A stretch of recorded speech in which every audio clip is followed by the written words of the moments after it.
Ladies and gentlemen, welcome to BSV TV. I'm your host Satoshi, and on this show we'll be defending the one and only, truly genuine Bitcoin. The Bitcoin that Satoshi Nakamoto designed in his white paper as a peer-to-peer electronic cash system for the world. Let's get the disclaimers out of the way. So all the statements that you hear on this show are opinion and must only ever be taken as opinion. They are never to be taken as any form of advice, family, financial, sexual or otherwise. And on that note, let's sit back, relax, have some fun and enjoy the show. Get paid for your content in Bitcoin and set your own fee on Streamanity. Yeah, I'm not surprised I wasn't asked why I'm convinced Craig is Satoshi. I posted on Reddit. He signed in my presence using the private key from block number one, the very first mined Bitcoin block. On a computer that I'm convinced had not been tampered with, on software I'm convinced that had not been tampered with, a message of my choosing. At InChain, we've just funded a number of universities doing, so far, a test up to 1 gigabyte because it validates what we've already done independently.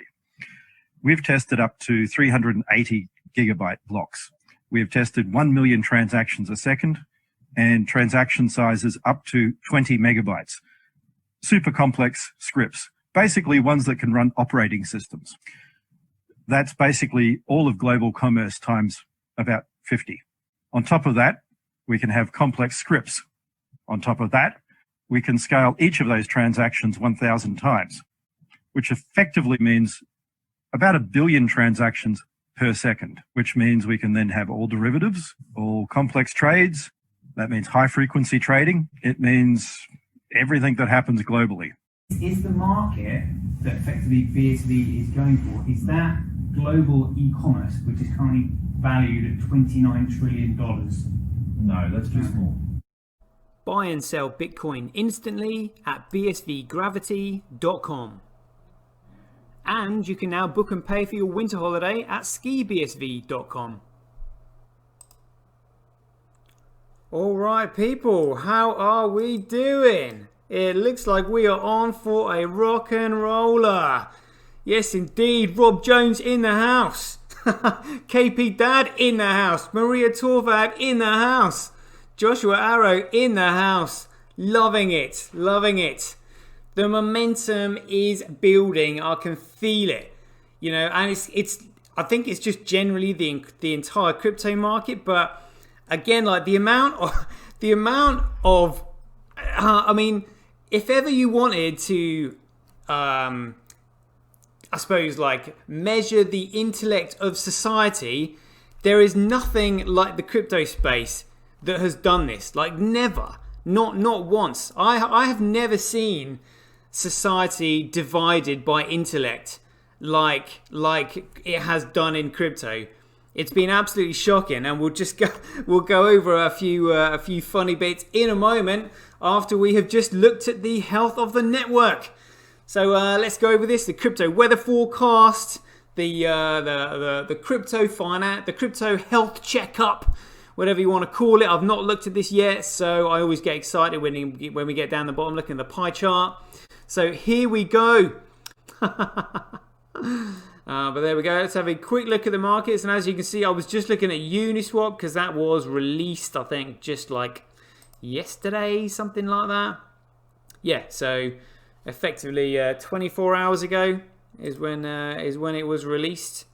And you know, all these shitcoiners have got it. They got airdropped. You know, 400 of these. So it was like about $2,000, $2,000 worth, I think.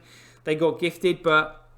What's kind of like hilarious is that, you know, I mean, they've got greed in front of their eyes. They're too busy looking at prices, not realizing that this thing has got literally no value. And I heard these shitcoiners on hard forkers discussing this between themselves. They don't know the difference between price and value. They're literally confusing the two terms. And I can understand why they get confused by it, you know, but it's only when you look into it that you realize that price is specific. Price is set by supply and demand at a specific time in a particular market. That's what price is. Price is specific. Value is the potential that this thing has. None of these things have any value whatsoever because they literally don't have any potential. Yeah, so it's like all these people that are, I mean, let's see what the market cap is on this. Gee, but I mean, see, look, so Uniswap, the Unicoin, has now got a $1.1 billion market cap. Literally, that's $1 billion of absolute shit. I mean, I know I keep like repeating myself on this, but these people, it's literally, I've never seen anything like this. And to be honest with you, it scares me. Because people are going to be so drawn into this because people are naturally greedy. You know, with number go up and stuff like that, they don't want to hear any negative stuff. They don't want to hear the truth. They don't really want to listen to anything they don't fundamentally understand, especially if the understanding, you know, goes against their belief and what their heart desires, which is for number go up.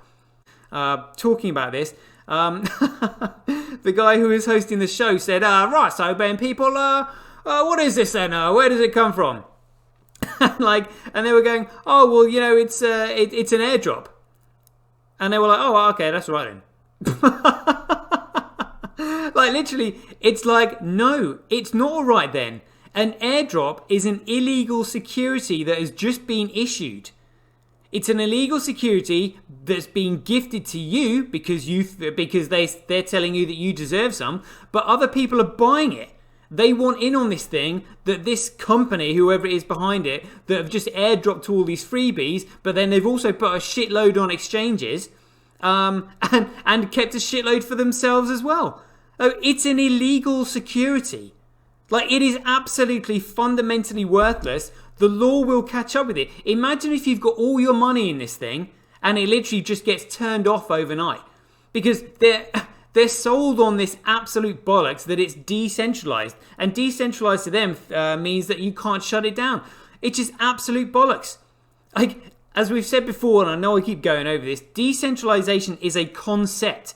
It cannot be truly defined because it's like, well, how big does this have to be before it can be considered truly decentralized? And when I say truly decentralized, how big does it have to be to stop the largest, I suppose, central force in the world from coming in and trying to bribe everybody and taking it under their control? Like, honestly, it's crazy. So when this guy says, oh, what is this thing, people? And they're just like, oh, it's an airdrop. They have got no understanding of the ramifications behind this thing. It is an illegal security that they are holding, that these people have issued. They don't seem to understand the difference between a commodity and a security. A security is issued.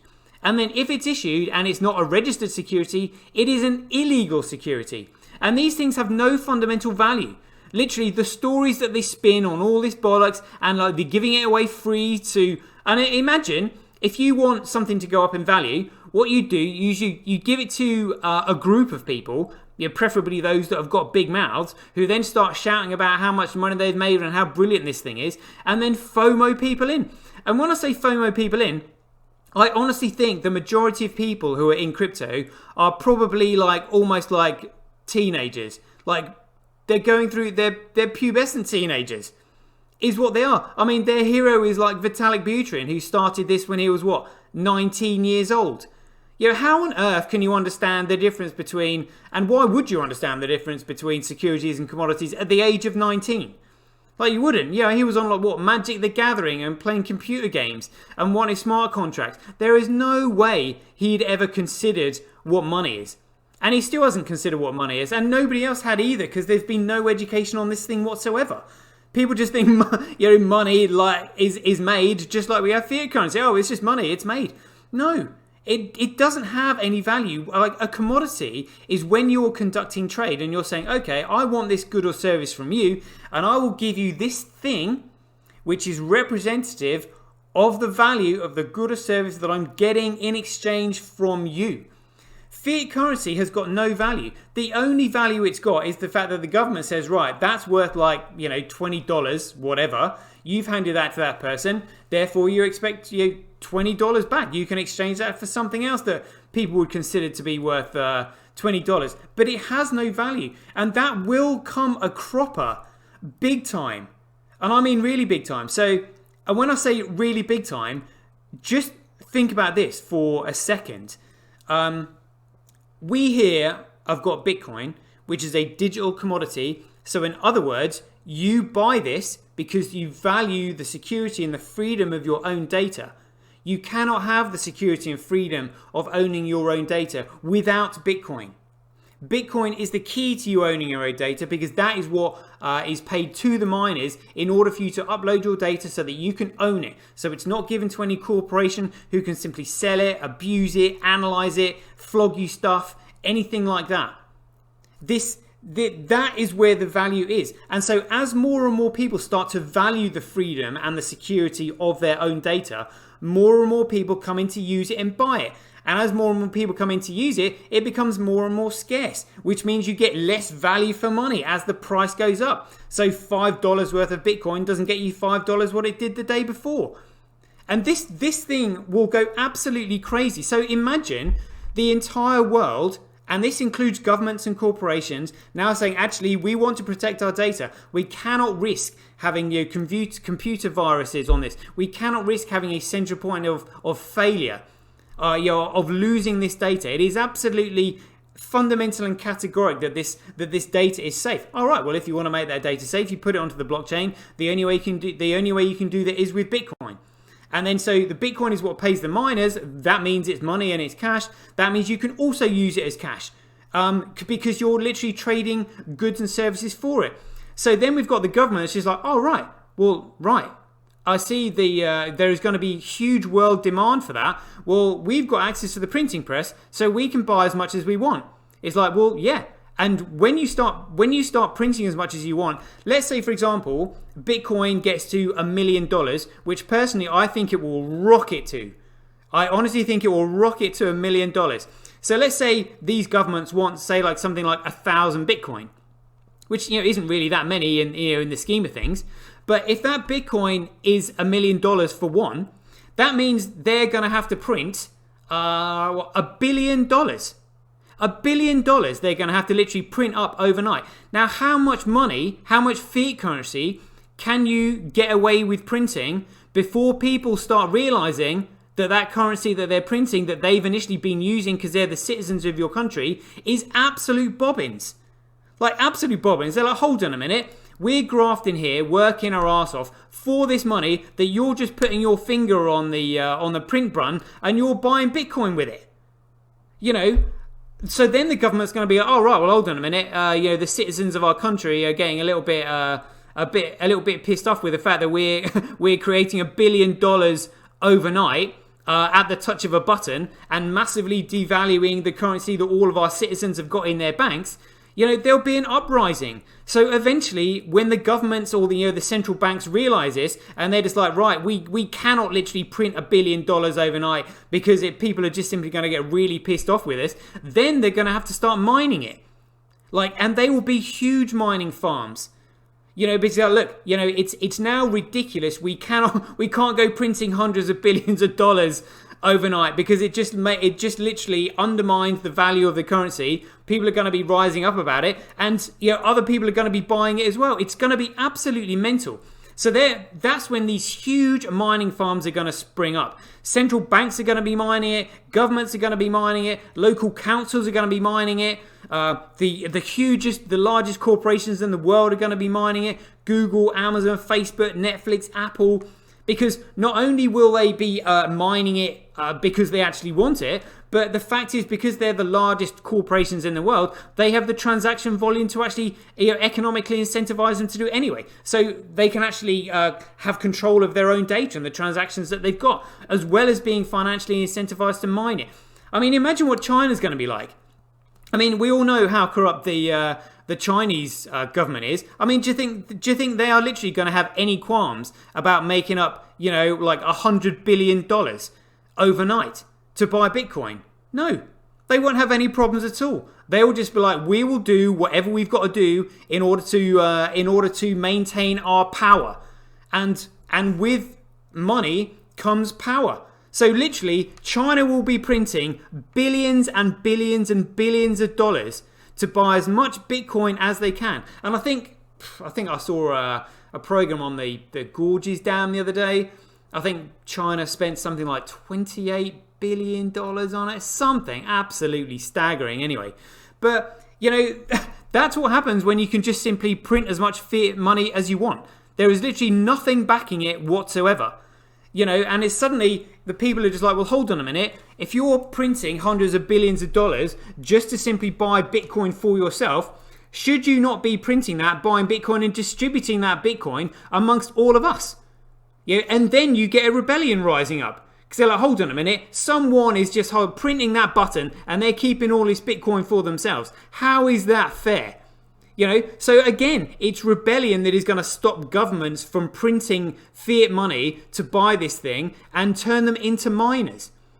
Literally, the only reason fiat currency will exist in the future is for the recommended retail price indices. That is it. Because you cannot be going round with on certain things with the price changing all the time. Some things need to be fixed. Prices need to be fixed so you know how much you're going to spend when you go in there. So even though the price might be rocketing up, you can't go in, and have a cup of coffee from Starbucks one day and it's $3, and the next day it's $10, and then the next day it's $5. It's absolutely crazy. This is where fiat currency will come into its own. It will be fundamentally worthless, but it will be there to support the recommended retail price indices of prices that need to be fixed. So that's where fiat currency serves a purpose. So fiat currency isn't going to go away. It's going to be used to fix the prices of things. But like I said, when you pay sort of $3 for a coffee, you'll be paying $3 in Bitcoin. So $3 worth of Bitcoin. Now that Bitcoin will probably be going up in value. So they're more than happy to accept $3 worth of Bitcoin. But the fact is, it will just simply remain at $3 for a while. But to be honest with you, I think what's going to happen in the future is that places like Starbucks and McDonald's and whatever, they're going to be reducing their prices because they realize that the value of Bitcoin is going up. So therefore they want to sell more. They're just like, look, just give us that Bitcoin now because that Bitcoin is going to be worth more tomorrow than it is today. So we'll take it off you today. And if we have to drop our prices today to get it off you, then we will. So that's what's going to happen. And I was just thinking, this kind of like what we're looking at is also going to hit the housing sector, because people buy houses as an investment. They buy houses as an investment, and they have income coming in. But I mean, unless you've got the house paid off outright, you've still got to cover all the maintenance costs, and then you've got to pay the agency fees, and you've still got to pay your mortgage and buildings insurance, and whatever else on it. Now, imagine if someone says, hold on a minute, I can actually purchase something which is increasing in value much more rapidly than a house. Now, let's say if, my estimate of the Bitcoin being worth, fundamental value of $40 million is conservative. It's massively conservative because that's just the derivatives market. That doesn't include any other markets. That's just like one huge market. So, I don't know what the price has to be, whatever, but the price, in terms of the increase of the value of Bitcoin, that will keep going until it gets to 50% of its market share. Now, at that point, it's going to be well over $20 million per Bitcoin each. And so if you think about it, like someone says, oh, well, I spent $100,000 on a house. But if I'd put $100,000 into Bitcoin, that would now be worth $100,000, a million. That would now be worth like $1 million. That would now be worth $1 million, and it's still going up, like absolutely rocketing. Even when, let's say it's maybe so it reaches market capacity, because the market of data doesn't ever stop. Like, it means that the price won't ever stop increasing. It just means that the rate of increase will diminish, but it won't ever stop going up. Whereas, house prices can be stagnant. Now, I honestly think people will be like, right, you know what? Now, houses will be used for people to be living in. They won't be looked at as an investment anymore. It's the same with gold. People probably won't be looking at gold as an investment anymore. Gold, even now, gold won't go up. as fast as Bitcoin will go up, even when Bitcoin is like $50 million each. Because the price of Bitcoin never ever stops going up. You know, unless you can find something better than it. But when data never stops being produced and is continually, you know, going up, think about the value of gold. Are people going to be hodling gold when they can't do anything with it? Probably not. That means that gold is going to become more accessible to those companies who actually need it and use it for their machines. Now, if suddenly gold becomes a lot cheaper for their machines, it means the cost of production of their machines or their goods becomes a lot less. And then they can sell them for less. And then they're going to be encouraged to sell them for an even lower price because they want to sell them for the Bitcoin that you're buying it with. And so it's in order to encourage you to part with your Bitcoin, they're just like, well, you know, you need to value our item more than you value the Bitcoin that you've got in your wallet. And that Bitcoin is going up and up and up. So we better produce some like really good items that add, you know, value to your life. You know, I mean, I would say that all of us here now, I would probably say that we've got more than 10 each. You know, I would say it's probably, you know, a nice round number. I mean, we've had long enough. You know, and let's say it's going to get to, you know, 100 grand, like literally in no time. That means we're all millionaires. Like all of us millionaires. And like, how much money do you actually need, you know, before you just like, you know what, like I've got enough money. You know, what I actually really need is a comfortable bed. I've been thinking about, you know, getting a comfortable bed for a long time. You know what? And then suddenly the value of the Bitcoin doesn't become as dear to you because you've got such a lot of it. And you're like, you know what? I will go and buy this bed. I will go and buy myself a nice car. You know what? I think I fancy having a bigger house. Why not? Do it. That's when you know, the value of, in terms of like, you know, a house or some place to live, you know, or a comfortable place to live, might be more valuable to you than the amount of Bitcoin that you've got to spend. But that's because you've got enough, and you're already wealthy enough, you know. And I know I've just been looking at the time here, crikey, I've almost been going for 60 minutes. Right then, people, I'll put your handles and paymails in the chat box. I'll get through this as quickly as possible. And on that note, people, we'll leave the show there. Thanks very much for tuning in. Hope you enjoyed it. Share this out when I put the link out on Streamanity. I'd really appreciate that. Trying to get the numbers up on there. I might even do like a tonic power promotion on it. Yeah, who knows. But anyway, as ever, be aware, take care, stay safe out there. Same time tomorrow's. Take it easy. Have fun. BuyBSV.live, the best place to buy Bitcoin SV online. Get paid for your content in Bitcoin and watch the full episode on Streamanity, free for 15 hours. Go to www.satoshi.tv. See the link in the description below.